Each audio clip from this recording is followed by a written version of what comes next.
नमस्कार, मी लतिका। आज मी तुम्हाला झटपट अशी कमी साहित्यामध्ये तुरीची डाळीची आमटी बनवून दाखवणार आहे। त्यासाठी बघा, तुरीची डाळ 1 वाटी घेतलेली आहे। अशा पद्धतीची आहे बघा। ही बिन पॉलिश डाळ आहे।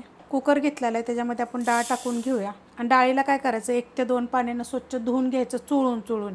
डाळ बघा स्वच्छ धुवून घेतलेली आहे। त्याच्यामध्ये एक टाकणार छोट्या आकाराचा टोमॅटो, थोडीशी टाकायची आपल्याला हळद। आता त्यात टाकायचे बघा 1 वाटी जर आपली डाळ आहे ना, तर 2-2.5 वाटी पाणी टाकायचं। कुकरला कसं पाणी थोडंसं कमी असेल तरी चालेल। मी ग्लासाच्या मापाने 1 ग्लास टाकलेला आहे। त्यात टाकायचं आपल्याला थोडंसं तेल टाकलं, तूप टाकलं तरी चालतंय। आणि हे तेल तूप कशासाठी टाकायचं तुम्हाला मी सांगते, की आपण जेव्हा कुकरला शिट्ट्या लावतो ना, तर कुकरच्या बाहेर डाळ येते, शिट्टीच्या बाहेर सगळीकडे उडते। त्यासाठी ना थोडंसं कधी पण तेल टाकायचं। आता आपण काय करायचं, कुकरला झाकण लावून घेऊया आणि मीडियम गॅसवर किंवा बारीक गॅसवर 4 शिट्ट्या केल्या तरी चालेल। आता तुरीच्या डाळीचं तुम्हाला एक सांगते, फोडणीमध्ये तुपाची फोडणी जर दिली का नाही, तर कुणाकुणाला असं होतं ना, पित्त वगैरे असेल तर त्याला ही तुरीची डाळ बाधत नाही, कसं तुपाची फोडणी दिल्यामुळं। आता अर्धं तेल आणि अर्धं तूप जरी टाकलं तरी चाललं। आता ह्याला काय करणार आहे, मी मीडियम गॅसवर 4 शिट्ट्या करून घेणार आहे। कुकरच्या शिट्ट्या झालेल्या आहेत बघा। आणि कुकर थंड झाल्यानंतर मी खाली काढून ठेवला होता बघा। मस्त अशी डाळ शिजलेली आहे। अशा पद्धतीत बघा डाळ शिजते। आता ह्याच्यामध्ये आपल्याला पाणी टाकायचं आहे। पाणी कसलं टाकायचं माहिती आहे का, कोमट टाकायचं। साधं पण टाकलं तर चालतंय, पण मी आता कोमट टाकणार आहे। हा 1 ग्लास टाकलेला। आता तुम्हाला किती आमटी पाहिजे त्याप्रमाणे। आता ही जी मी तुम्हाला दाखवते ना, कमी साहित्यामध्ये झटपट अशी, ही एक राधिका दिदी आहे। तिने मला सांगितलेलं की एक झटपट अशी दाखवा तुम्ही, माझी आई करायची अशा पद्धती। तर तुम्हाला मी अशा पद्धतीत दाखवते, चवीला छान लागते, करून बघा। आपण ह्याच्यामध्ये 1 ग्लास पाणी टाकलं होतं बघा, एवढं पातळ झालेलं आहे। तर तुम्हाला अजून जर पातळ पाहिजे असलं तर पाणी टाकायचं, जर घट्ट पाहिजे असलं तर एवढंच ठेवायचं। तर आपण एकूण ह्याच्यामध्ये 1.5 ग्लास पाणी कोमट ओतलेलं आहे। साधं ओतलं तरी पण चालेल। कढई गरम करत ठेवलेली आहे, आपण त्यामध्ये तेल टाकून घेऊया। तेल टाकायचे आपल्याला अर्धी पळी, आवडीप्रमाणे थोडंसं कमी जास्त केलं तरी चालेल। आणि कडक गरम होऊन देऊया। तेल गरम झालेलं आहे, त्याच्यामध्ये बघा छोटा 1 चमचा जिरे आणि मोहरी घेतलेले आहे, 1 चमचा छोटा आहे। त्यात टाकायचं आपल्याला हिंग पावडर, त्यात टाकायचं आपल्याला कढीपत्ता, आणि त्यात टाकायच्या आपल्याला लसणाच्या पाकळ्या बघा, अशा नुसत्या बी फोडून घेतलेल्या आहेत। फोडून घ्यायच्या बरं का, नाही तर त्या तशाच राहतील, एवढी चव छान येणार नाही आहे। तर मग त्यासाठी फोडून घ्यायच्या। हलकासा लसणाचा कलर चेंज झाला पाहिजे। लसणाचा बघा कलर चेंज झालेला आहे। गॅस केलेला आहे बारीक, आणि ह्यात टाकणार आहे आपला कोल्हापुरी मसाला, आणि त्याच्यात लगेच आपल्याला टाकायची ही डाळ, आणि असं झाकण ठेवायचं। आता त्यात राहिलेलं आपण ओतून घेऊया। त्यात टाकायचं आपल्याला चवीप्रमाणे मीठ, आणि टाकायचे कोथिंबीर। आता ही जी कुकरमध्ये डाळ थोडीशी राहिलेली ना, त्यात मी थोडंसं पाणी टाकून घेते। गॅस परत आता वाढवलेला आहे, आणि खाली कुकरमध्ये बघा डाळ चिटकली होती, त्यात मी थोडंसं टाकलं होतं पाणी बघा। अशा पद्धतीत होती झटपट, जास्त साहित्य नाही काय नाही, तर बरंच काय आपण ह्याच्यात टाकू शकतो। आणि खूप डाळीच्या रेसिपी मी अपलोड केलेल्या आहेत, त्यांना अशा पद्धतीत ती जरा पाहिजे होती, त्यांना जरा आईची आठवण आली तर अशा करत होत्या म्हणून सांगितलं। तर ह्याच्यातसुद्धा काय बदल करत असल्या तर माहीत नाही, पण जेवढं शक्यतो मला जेवढं सांगता त्या पद्धतीनं मी दाखवायचा प्रयत्न करते। आता ही गॅस मिडियम केलेला आहे, आणि हे थोडंसं आपण उकळून घेऊया। मस्त बघा अशी उकळलेली आहे अशा पद्धतीमध्ये, आणि एवढी पातळ झालेली आहे। आता हे बघा ज्वारीची भाकरी, बाजरीची भाकरी थंडीमध्ये कुस्करून खाण्यासाठी, किंवा तुम्ही भाताभर खाऊ शकता। तुम्हाला जर कोल्हापुरी मसाला नसेल तर कांदा लसूण मसाला, काळा मसाला बी टाकून तुम्ही हे करू शकता, आणि मिरची पावडर पण टाकून तुम्ही हे करू शकता। मस्त चव लागते, करून बघा। रेसिपी आवडली तर लाईक करा, सबस्क्राईब करा, कमेंट करा, आणि शेअर बी करा। आज मी तुम्हाला कोथिंबीर बेसनची भाजी बनवून दाखवणार आहे। तुम्ही त्याला पिठलंसुद्धा म्हणू शकता। त्यासाठी बघा 1 वाटी गच्च भरून मी अशी कोथिंबीर घेतलेली आहे, नीट करून स्वच्छ धुवून, आणि नंतर ह्याला मी कापून घेतलेले आहे। कापून घेतली तरी पण बघा छोटे छोटे असे जे देठ आहेत ना, ती पण मी ह्याच्यामध्ये घेतलेली आहे। जर तुम्हाला नको असतील तर तुम्ही नाही घेतले तरी पण चालेल, आणि छोट्या आकाराची पेंडी होती। तर आता ही 1 वाटी जर असेल ना, तर अर्धी वाटी बघा बेसन पीठ घ्यायचं, ही लक्षात ठेवायचं, माप दोन्हीचं सेम। जरी थोडीशी कोथिंबीर जास्त जरी असेल ना तरी पण चालू शकते। मग आज आपण बनवणार आहे लोखंडाच्या तव्यामध्ये। तर त्याच्यामध्ये बघा गरम करायला ठेवलं, आणि त्याच्यामध्ये आपण तेल टाकून घेऊया। तर तेल किती टाकायचे माहिती आहे का, आपल्याला अर्धी पळी, आणि गरम होऊन देऊया। तेल बघा कडक गरम झालेलं आहे, आणि गॅस एकदम केलेला आहे बारीक। त्यात टाकायचं आपल्याला मोहरी, छोटा 1 चमचा आहे।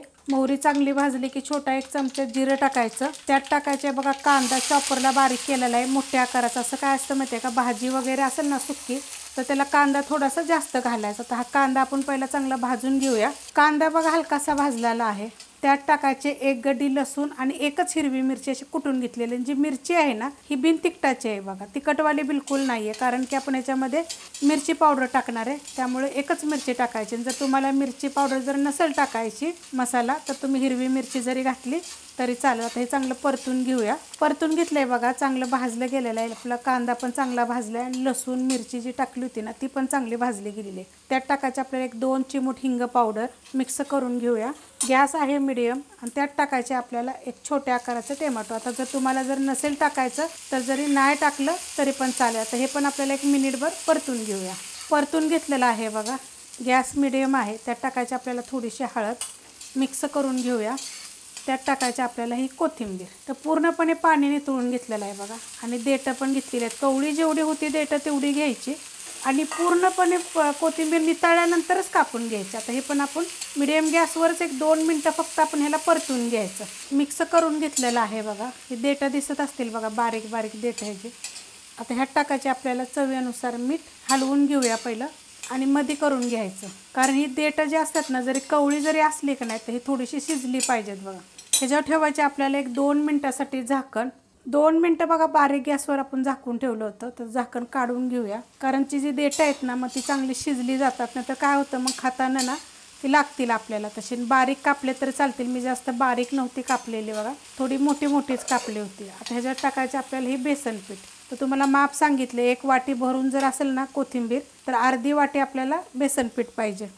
त्यातलं बघा मी थोडंसं बेसन पीठ ठेवलेलं आहे. आता हे काय करायचं माहिती आहे, गॅस बारीकच आहे, एकसारखं असं हलवत राहायचं. तुम्ही जर त्याला असं ठेवाल ना तर मग त्याच्या गाठी बनतील. आता ह्यात टाकायचे आपल्याला बघा मिरची पावडर. तर मी टाकणार आहे कांदा लसूण मसाला. तुम्ही जर मिरची पावडर जरी टाकली तरी चालेल, 1 छोटा चमचा टाकलेला आहे. आता हे गॅस बारीक गॅसवरच हे पहिलं चांगलं असं मिक्स करून घ्यायचं बघा. मिक्स करून घेतलेलं आहे. तर जसं आपण मिक्स करेल ना तसं असं होतं बघा, गोळा झाल्यागत झालेला आहे. आणि आता आपल्या ह्यात थोडंसं बेसन पीठ राहिलेलं आहे, तर ती पण आपण आता टाकून घेऊया. हे बघा एवढंसं राहिलेलं आहे. आणि ही जी बेसन पीठ आहे ना मी काय करते माहिती आहे का, डाळ आणते आणि चक्कीतून दळून आणते, कारण विकतचं ना एकदम बारीक असतं बेसन पीठ. आणि घरचं दळलेलं किती बी केलं तर चांगलंच असतं. गॅस बिलकुल वाढवलं नाही बरं का अजून पण मी. आता हे पहिलं आपण चांगलं मिक्स करून घेऊया. राहिलेलं बघा बेसन पीठ टाकल्यानंतर पण मी चांगलं असं मिक्स करून घेतलेलं आहे. कधी पण का नाही गाठी होऊन द्यायची नाही, ही लक्षात ठेवायचं. गाठी म्हणजे कशा काय होतात, आपण जर टाकलं की नाही, जर आपण व्यवस्थित हलवलं नाही ना तर गाठी होतात. तर बघा आता हे सगळं एकसारखं मिक्स चांगलं करून घेतलेलं आहे.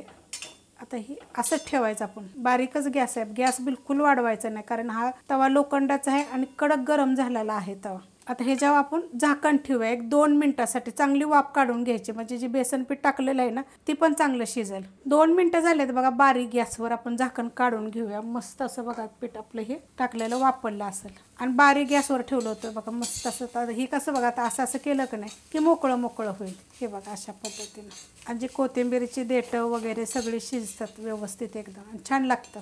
खूप अशा वेगवेगळ्या पद्धतीने मी रेसिपी दाखवते आणि एकदम सोप्या पद्धतीनं तुम्ही कसं करू शकता हे पण तुम्हाला मी सांगत असते. पिठल्याच्या तर रेसिपी कितीतरी वेगवेगळ्या पद्धतीनं मी अपलोड केले आहेत. शेवग्याच्या शेंगाचं पिठलं वगैरे असं. तवा कधी पण तवा म्हणा कढई म्हणा, जर पातळ असेल तर मग तुम्ही 2 मिनटं जर मी सांगितलं तर तुम्ही हलवत जावा, नाही तर काय होईल खाली लागेल बिगेल. एकदम मोकळं मोकळं होतं. आता मी ह्याच्यात अजून थोडी बघा कोथिंबीर टाकणार आहे. ती जी होती ना अर्धी वाटी ती तर मी पूर्णच टाकली होती आणि अजून ठेवली होती मी की वरनं टाकायला. अशी वरनं ह्याच्यामध्ये देठं जास्त नाही आहेत बघा. आता ही वरनं टाकलेली की नाही चव छान लागते मग त्याची. गॅस मी अजिबात वाढवलेला नाही आहे, बारीकच गॅसवर करत आलेली आहे, कारण की हा मोठा बर्नेलचा गॅस आहे.